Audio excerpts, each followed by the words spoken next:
If you are a human, you should have wondered, what is the shape of the Earth? Well, we can easily eliminate that the Earth is not flat. We should all agree with that.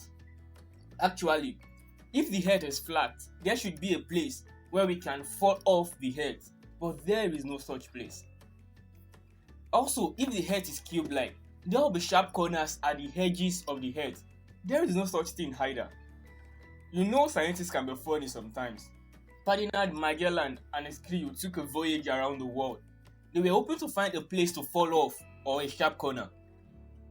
They found out that their starting point, Sevilla, is also their end point. No fall off, no sharp corner. They concluded that the Earth must be spherical.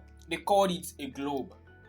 Before Magellan's voyage, the sphericity of the Earth had been inferred from different observations, such as the circular boundary of the Earth's shadow on the moon during an eclipse and the circular horizon of the Earth. Newton's law of gravitation also confirmed that all objects are pulled towards the center of the Earth. Therefore, the Earth must be something like a ball, a globe they called it. Further studies show that the Earth is not a sphere, but a spheroid. Another Newton's law, the law of circular motion, shows that the Earth is not affected by gravitational force alone, but also by an outward centrifugal force that reaches maximum force at the equator. This suggested that there should be an equatorial bulge where the apparent value of gravity was reduced and a complementary polar flattening where the centrifugal force becomes vehemently small.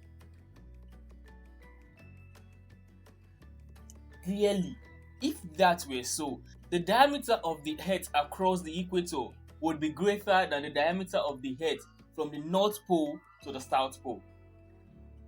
This has been confirmed to be true. Therefore, if the topography of the Earth were the same everywhere, that is, no valleys and mountains, the shape of the Earth would closely approximate to that of a spheroid or ellipsoid of rotation. Hence, the shape of the Earth have a polar diameter of 7,900 miles, nearly 27 miles shorter than the equatorial diameter. However, the shape of the Earth is not exactly a spheroid. The reason is that crustal rocks are not of the same density everywhere. In one of our previous tutorials, we have discussed why there is density difference between the crustal rocks of the Earth. Since the equatorial bulge is a consequence of the relatively low value of gravity around the equatorial zone, it follows that there should be bulge in other places where gravity is relatively low. Consequently, there will be a depression where the gravity is relatively high. Let's leave the scientific explanation. The shape of the Earth is not exactly a spheroid because the topography of the Earth is not the same everywhere. There are mountains and valleys, and this affects the shape of the Earth from being a perfect spheroid. The shape of the Earth is best described as a geoid.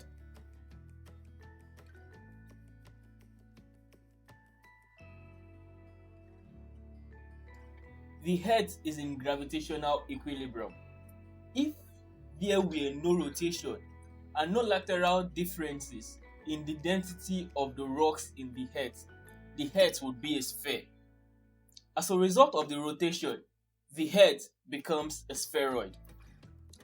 As a further result, the density difference in the crustal rock caused mountain ranges and oceanic basins to occur as irregularities superimposed on the surface of the spheroid.